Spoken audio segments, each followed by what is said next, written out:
บั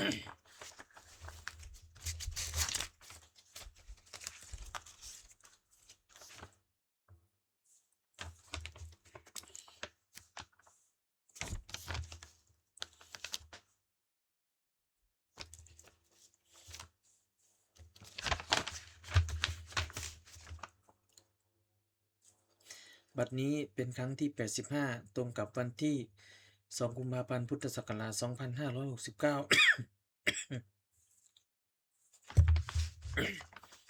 ข้าพเจ้านายธีรวงศ์ จุติมายขอเปล่งวาจาสาธยายพุทธมนต์ถวายเป็นพุทธบูชา ธรรมบูชา สังฆบูชา และเป็นอาจาริยบูชาแด่องค์พระกวัมปติเถระเจ้า องค์หลวงปู่สมเด็จรุ่น หลวงปู่บุญเดช หลวงปู่ศิลา ตลอดทั้งครูบาอาจารย์ ผู้เป็นเจ้าของวิชาจินดามณีของเทพเทวดาเจ้าทั้งหลาย โปรดจงมาอนุโมทนาในการสวดสาธยายของข้าพเจ้านี้ ขออานุภาพคุณพระรัตนตรัยครูบาอาจารย์และเทพเทวดาทั้งหลาย บทจงบันดาลให้จิตของข้าพเจ้าเป็นสมาธิอันควรแก่การสวดสาธยายต่อไป บทสวดจุมนุมเทวดาสัมมันตาจักรวาเลสุอัตตาคัจฉันตุเทวตาสัตตมังมุนิราชสะสุนันตุสักขะโมขะทังสักเกกาเมจลูเปคิลิสิกขลตเตจันตลิเควิมาเนทีเปรตเตจคาเมตลุวนาคหเนเคหวัตถุมหิเคเตภูมาจยันตุเทวาชละทละวิสเมยขะคันทัพพนาคาติทันตาสันติเกยังมุนิวละวจนังสาทโวเมสุนันตุธรรมสวนะกาโลอายัมปัทันตาธรรมสวนะกาโลอายัมปัทันตาธรรมสวนะกาโลอายัมปัทันตาบทสวดนมัการสิทธิคาถานะโมตัสสะภะคะวะโตอะระหะโตสัมมาสัมพุทธัสสะนะโมตัสสะภะคะวะโตอะระหะโตสัมมาสัมพุทธัสสะนะโมตัสสะภะคะวะโตอะระหะโตสัมมาสัมพุทธัสสะบทสวดสัจจะกิริยาคาถานัตถิเมสรนังอัญญังพุทโธเมสรนังวลังเอเตนะสัจวัชเชนะโสติเมโหตุสัพพทานัตถิเมสรนังอัญญังธัมโมเมสรนังวลังเอเตนะสัจวัชเชนะโสติเมโหตุสัพพทานัตถิเมสรนังอัญญังสังโฆเมสรนังวลังเอเตนะสัจวัชเชนะโสติเมโหตุสัพพทาบทสวดมหาการุณิโกนาโถติอาทิกาคาถามหาการุณิโกนาโถอัฏฐายะสัพพะปานินังปูเลตวาปาลมีสัพพาปัตโตสัมโพธิมุตตมังเอเตนะสัจวัชเชนะมาโหนตุสัพพุปัทถวามหาการุณิโกนาโถหิตายะสัพพะปานินังปูเลตวาปาลมีสัพพาปัตโตสัมโพธิมุตตมังเอเตนะสัจวัชเชนะมาโหนตุสัพพุปัทถวามหาการุณิโกนาโถสุขายะสัพพะปานินังปูเลตวาปาลมีสัพพาปัตโตสัมโพธิมุตตมังเอเตนะสัจวัชเชนะมาโหนตุสัพพุปัทถวาบทสวดมหาสมัยสูตรเอวเมสุตังเอกังสัมมยังภควาสักเกสุวิหรติกปิระวัตุสมิงมหาวเนมหาตาภิกขุสังเคนะสัตถิงปัญจมัตเตหิภิกขุสเตหิสัพเพเหวะอรหันเตหิทะสหิจโลกธาตุหิเทวตาเยพุยเยนะสันนิปติตาโหนติภควันตังทัศนายะภิกขุสังกัจจะอัตโขจตุนังสุทธาวาสกายิกานังเทวานังเอตตะโหสิอะยังโขสักยังโขภควาสักเกสุวิหรติกปิละวัตุสมิงมหาวเนมหาตาภิกขุสังเคนะ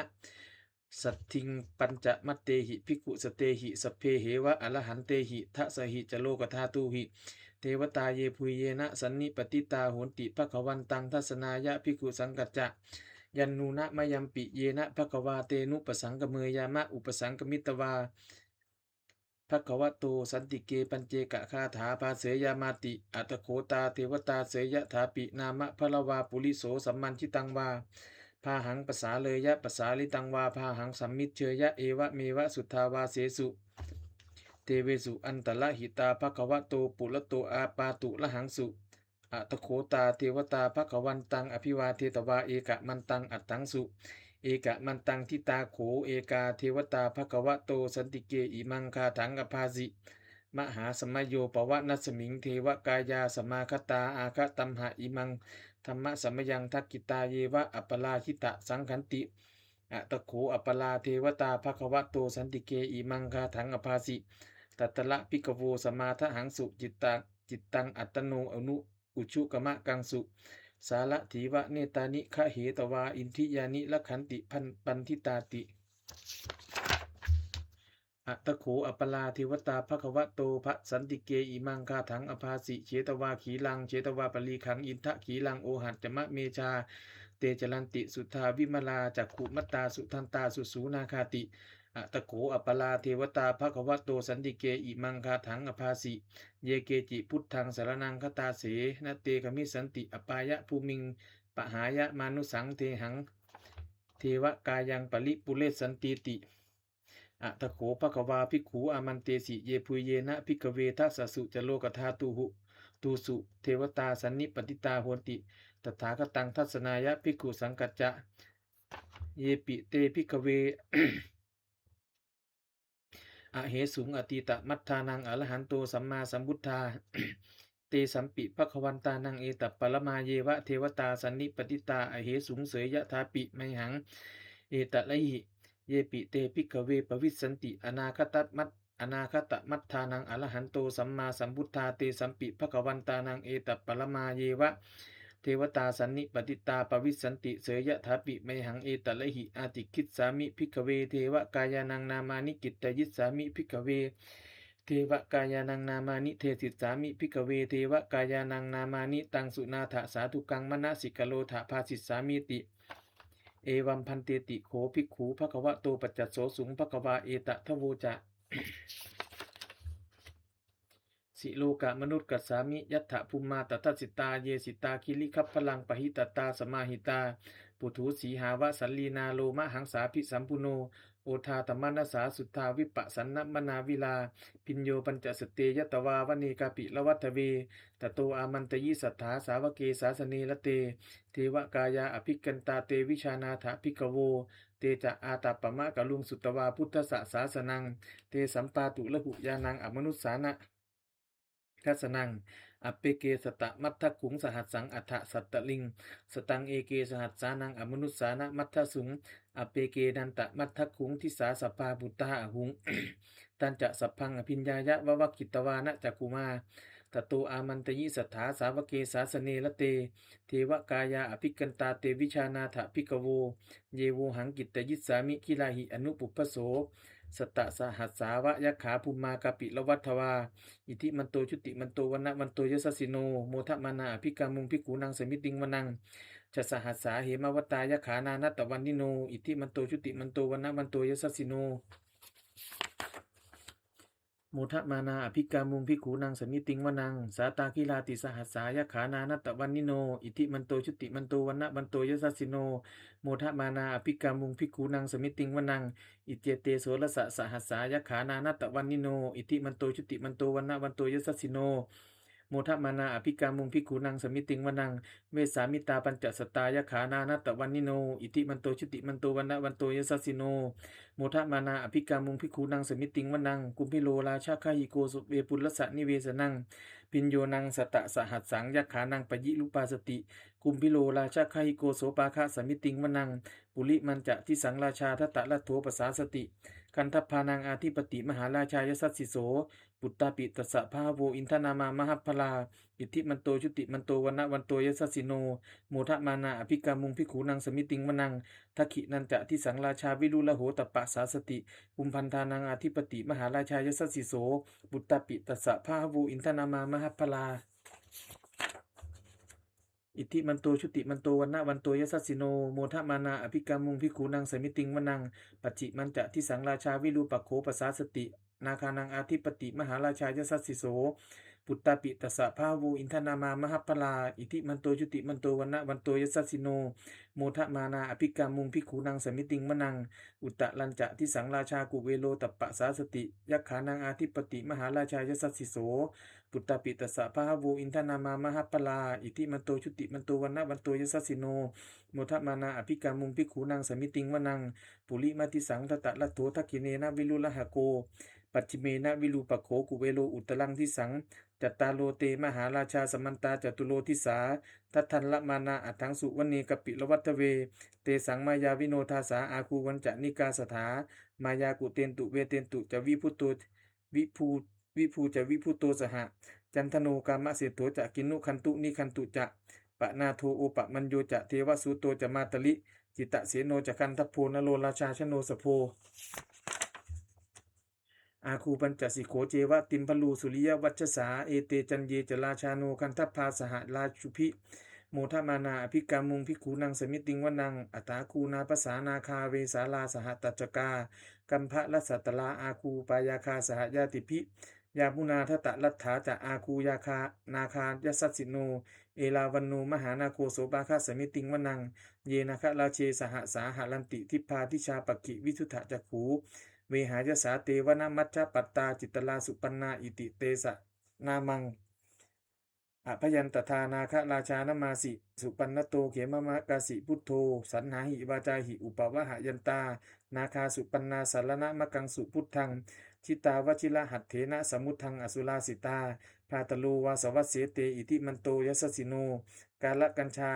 มหาพิสมาอสุราธานะเวกสาเวปจิตติสุจิตติจะปหาลาโทนมุจีสหสตัญจะภริปุตตานังสัพเพเวโรจนามกาสันในหิตวาพลิงเสนังราหุพัทธมุปากมุงสัมมโยธานิพัทธันเตภิกขูนังสมิติงวนังอาปูจะเทวาปัทวีจะเตโชวาโยตถาคมุงวลุนาเทวาโสโมจะยัสสาสหะเมตตากรุณากายิกาอาคูเทวายัสสิโนทะเสเตทัสทากายาสเพนานัตตวันนิโนอิทิมันโตชุติมันโตวันนะวันโตยัสสิโนโมทมานาอภิกามุงภิกขุนังสมิติงวนังเวนตูจะเทวาสหลีจะอัสมาจะทุเวยมาจันทสูปนิสาเทวาจันทมาคูปุลกิตาสุริยสูปนิสาเทวาสุริยมาคูปุลกิตานักขัตตานิปุลกิตวาอาคูมันทวลาหากาวสุนังวาสโวเสโถสโกปาคะปุลินทโททะเสเตทัสทากายาสเพนานัตตวันนิโนอิทิมันโตชุติมันโตวันนะวันโตยสัสสิโนโมทมานาอภิกามุงภิกขุนังสมิติงวนังอัฏฐาคูสาภูเทวาชละมัคคิสิขาลิวะอริทกาจะลารุจะโลชาจะอุมมาปุพะนิพาสิโน วลุนาสหตัมมาจะอัจจุตาจะอนิจกาสุเลยะลุจิราอาคูวาสวนีสิโนทัสเสเตทัสทากายาสัพเพนานัตตวันนิโน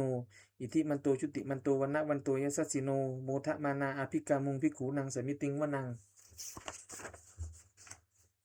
สมานามหาสมานามานุสามานุสุตตมากิตธาปตุสิกาอา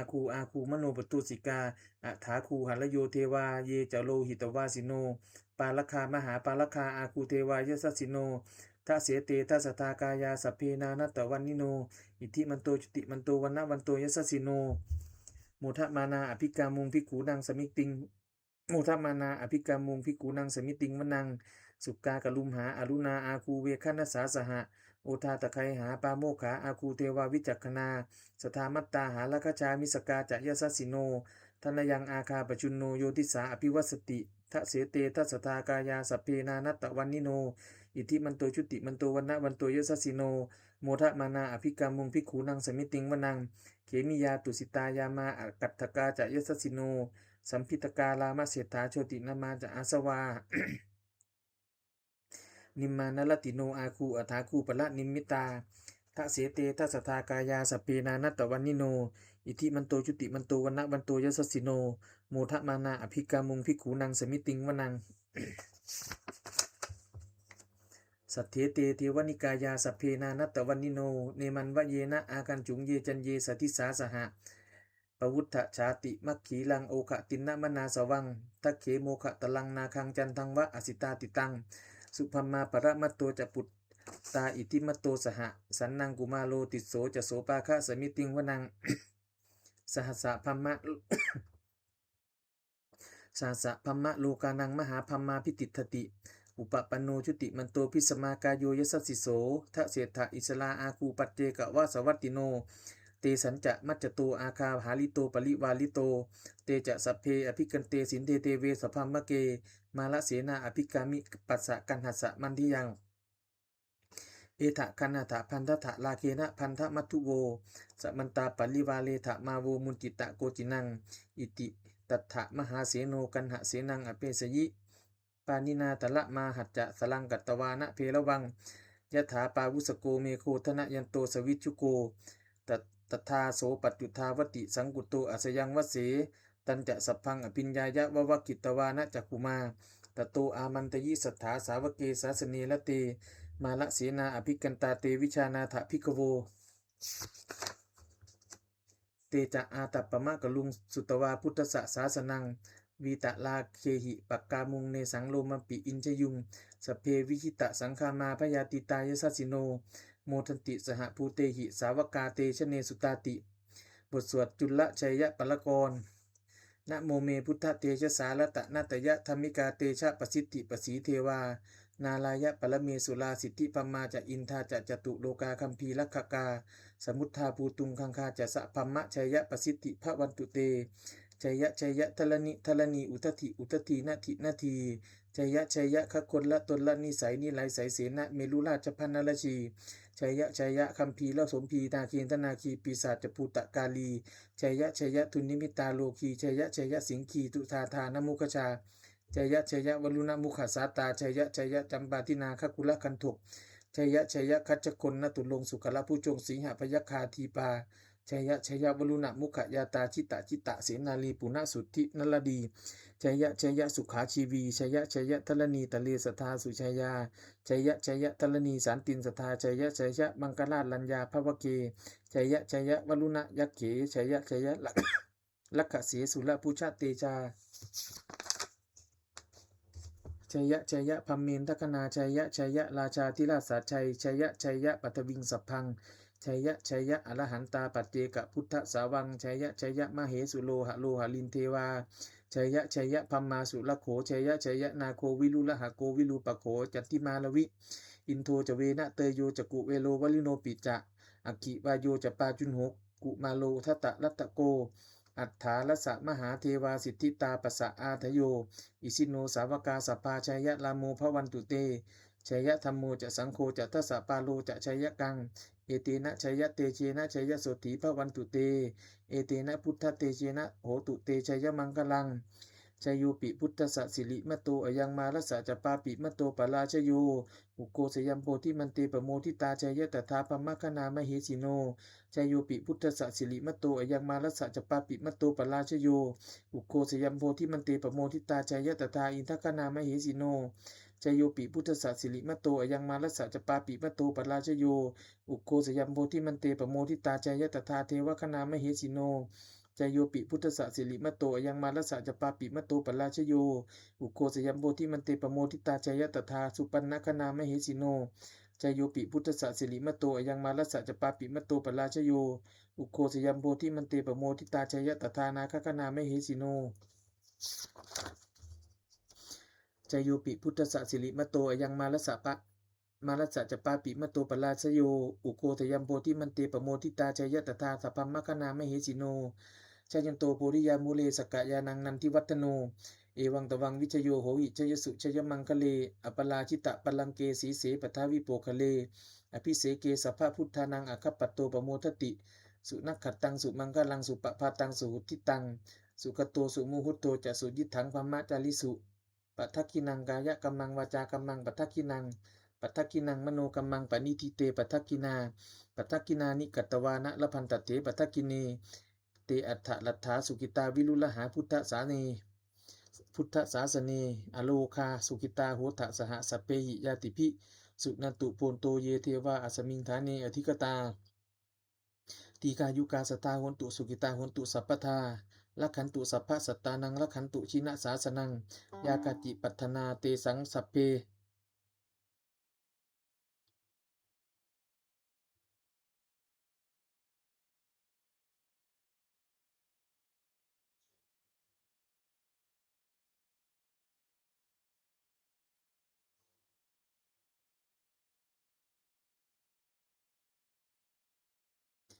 อโล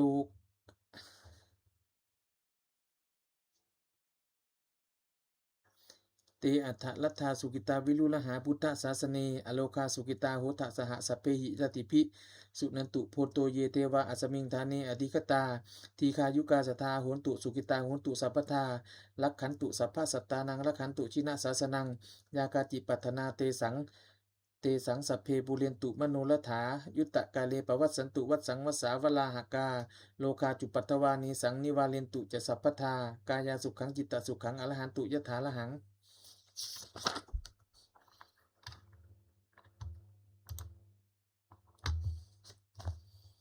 บทสวดธรรมนิยามสุตังเอวัมเมสุตังเอกังสมยังภควา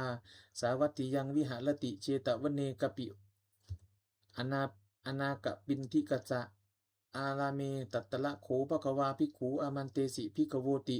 พระทันเตติเตภิกขุภควะโตปัจจัตโสสุงภควาเอตทะโวจะอุปาทาวาภิกขเวตถาคตานังอนุปาทาวาตถาคตานังทิตาวะสาธาตุธรรมทิตตาธรรมนิยามะสพเพสังขาราอนิจจติตังตถาคโตอภิสัมพุจติอภิสเมติอภิสัมพุจิตวะอภิสเมตวะอาติกติเทเสติปัญญาเปติปตะเปติวิวัลติวิภัชติอุตานิกโลติสัพเพสังขาราอนิจจติอุปาทาวาภิกขเวตถาคตานังอนุปาทาวาตถาคตานังทิตาวะสาธาตุธรรมทิตตาธรรมนิยามะสัพเพสังขาราทุกขาติตังตถาคโตอภิสัมพุจติอภิสเมติอภิสัมพุจิตวะอภิสเมตวะอาจิกติเทเสติปัญญาเปติปตะเปติวิวัลติวิภัชติอุตานิกโลติสัพเพสังขาราทุกขาติอุปาทาวาภิกขเวตถาคตานังอนุปาทาวาตถาคตานังทิตาวะสาธาตุธรรมทิตตาธรรมนิยามะสัพเพธรรมาอนัตตาติตังตถาคโตอภิสัมพุจติอภิสเมติอภิสัมพุจิตวะอภิสเมตวะอาจิกติเทเสติปัญญาเปติปตะเปติวิวัลติวิภัชติอุตานิกโลติสัพเพธรรมาอนัตตาติอิทัมโวจะภควาอัตตมนาเตภิกขุภควะโตภาสีตังอภินันทุนติบทสวดพัตเตกะรัตตะคาถาอตีตังนานังวะคะเมยะนปติกังเขอนาคตังบุคคลไม่ควรตามคิดถึงสิ่งที่ล่วงไปแล้วด้วยอาลัยและไม่พึงพะวงถึงสิ่งที่ยังมาไม่ถึงยะทะตีตัมปะหีนันตังอปัตตัญจะอนาคตังสิ่งเป็นอดีตก็ละไปแล้วสิ่งเป็นอนาคตก็ยังไม่มาปัจจุปันนันจะโยธัมมังตัทธะวิปัสสติอสังหีลังอสังกุปังตังวิทธามนูพลูหเยผู้ใดเห็นธรรมอันเกิดขึ้นเฉพาะหน้าในที่นั้นๆอย่างแจ่มแจ้งไม่งอนแง่นคอนแคนเขาควรพวกคุณอาการเช่นนั้นไว้อัจเชวกิจจะมาตับปังโกชัญญามะละนังสุเวความเปลี่ยนเป็นกิจที่ต้องทำวันนี้ใครจะรู้ความตายแม้พรุ่งนี้นะหิโนสังฆลันเตนะมหาเสเนนะมัจจุนาเพราะการผัดเปลี่ยนต่อมัจจุราชซึ่งมีเสนามากย่อมไม่มีสำหรับเราเอวังวิหาริมาตาปิงอโหรตะมัตตันทิตังเวพัทเทกลัตโตติสันโตอาจิคเตมุนีผู้สงบย่อมกล่าวเรียกผู้มีความเพียรอยู่เช่นนั้นไม่เกียจคร้านทั้งกลางวันกลางคืนว่าผู้เป็นอยู่แม้เพียงราตรีเดียวก็น่าชมบทสวดธรรมะสังเวขปัจจเวคนะสัพเพสังขาราอนิจจาสังขารคือร่างกายจิตใจและรูปธรรมนามธรรมทั้งหมดทั้งสิ้นมันไม่เที่ยงเกิดขึ้นแล้วดับไปมีแล้วหายไปสัพเพสังขาราทุกขาสังขารคือร่างกายจิตใจและรูปธรรมนามธรรมทั้งหมดทั้งสิ้น มันเป็นทุกข์ทนยากเพราะเกิดขึ้นแล้วแก่เจ็บตายไปสัพเพธัมมาอนัตตาสิ่งทั้งหลายทั้งปวงทั้งที่เป็นสังขารและไม่ใช่สังขารทั้งหมดทั้งสิ้นไม่ใช่ตัวไม่ใช่ตนไม่ควรถือว่าเราว่าของเราว่าตัวว่าตนของเราทุวังชีวิตังชีวิตเป็นของไม่ยั่งยืนทุวังมรณังความตายเป็นของยั่งยืนวัฏสังมยามลิตับพังอันเราจะพึงตายเป็นแท้มรณะปริโยสานังเมชีวิตังชีวิตของเรามีความตายเป็นที่สุดรอบชีวิตังมีอนิยตังชีวิตของเราเป็นของไม่เที่ยงมรณังมีนิยตังความตายของเราเป็นของเที่ยงวัตตะควรที่จะสังเวชอายังกายโยอจิลังร่างกายนี้ไม่ได้ตั้งอยู่นานอปิตะวิญญาโนขันธ์ปราศจากวิญญาณจุดโทอันเขาทิ้งเสียแล้ว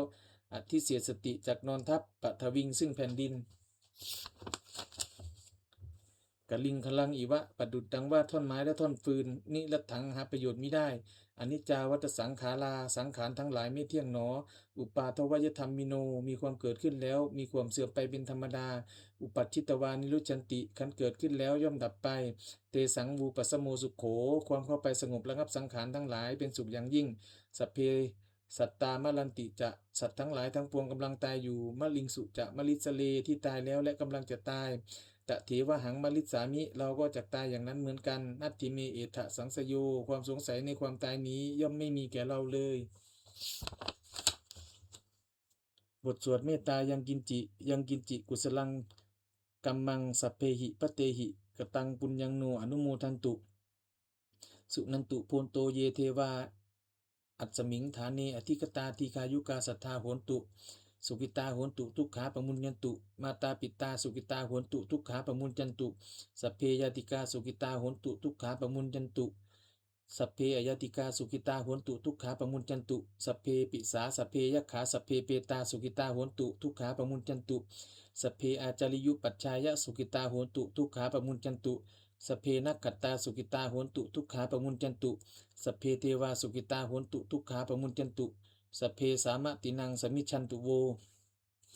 บทสวดบูชาหลวงปู่ทวดนะโมโพธิสัตโตอาคันติมายะอิติภควานะโมโพธิสัตโตอาคันติมายะอิติภควานะโมโพธิสัตโตอาคันติมายะอิติภควา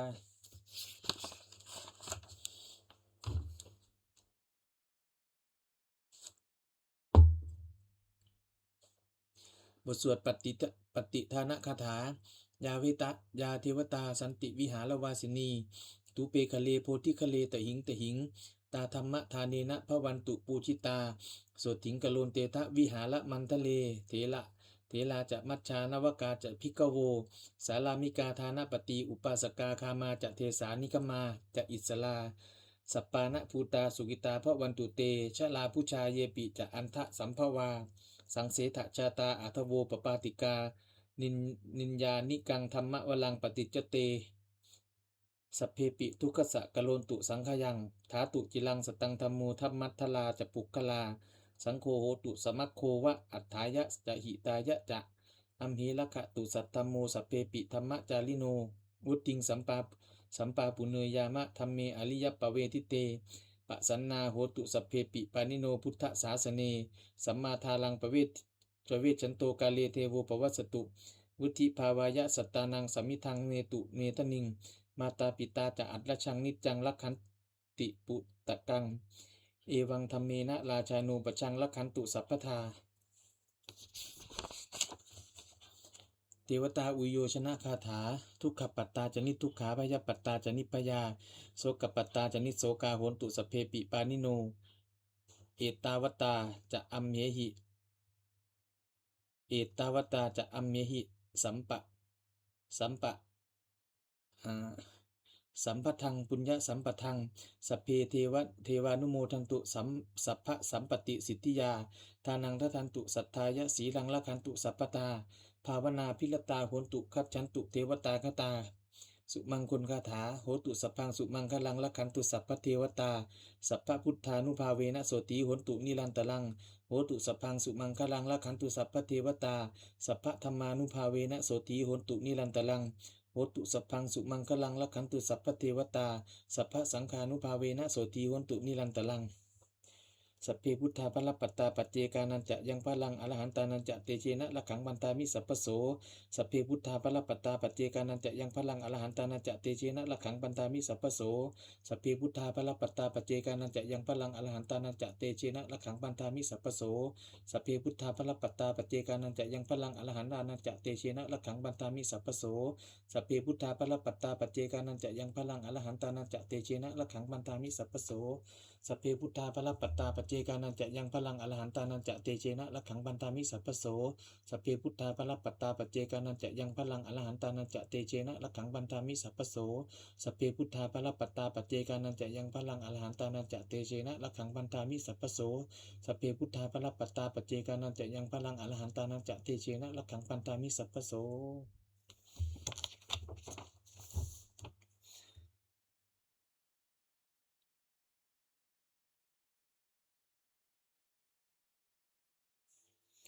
ด้วยอำนาจแห่งบุญกุศลที่ข้าพเจ้าได้สวดสาธยายพระมุตตมนต์นี้ข้าพเจ้าขอน้อมเกล้าอุทิศถวายเป็นพระราชกุศลแด่สมเด็จพระนางเจ้าสิริกิติ์พระบรมราชินีนาถพระบรมราชชนนีพันปีหลวงผู้เสด็จสู่สวรรคาลัยขออานุสงส์แห่งบุญกุศลนี้จงเป็นสัพพสิริมงคลแก่ข้าพเจ้าให้แคล้วคลาดปลอดภัยจากทุกโศกโรคภัยอันตรายทั้งปวงให้มีแหล่งรายได้อันสุจริตมั่นคงเป็นสัมมาอาชีพอันชอบธรรมคำว่าไม่มีอดอยากยากจนขออย่าได้มีแก่ข้าพเจ้าขอให้ข้าพเจ้ามีสัมมาทิฏฐิตั้งมั่นในพระธรรมคำสอนแห่งองค์สมเด็จพระสัมมาสัมพุทธเจ้าดำรงอยู่ในความดีงามตลอดกาลนานอีกทั้งขอเทพเทวดาทั้งหลายผู้ได้อนุโมทนาสาธุการในบุญกุศลนี้ โปรดประสิทธิ์ประสาทพรน้อมส่งอนุภาพแห่งมงคลไปสู่วัตถุมงคลพระปิดตายอดเศรษฐีทั้งฝ่ายไทยและฝ่ายลาวรวมถึงวัตถุมงคลทั้งปวงที่3 สิงห์อมูเลตได้จัดสร้างขึ้นให้เปี่ยมด้วยพุทธานุภาพเทวานุภาพและฤทธานุภาพอันศักดิ์สิทธิ์อำนวยผลให้เป็นสิริมงคลแก่ผู้ครอบครองและบูชาทุกประการเทอญ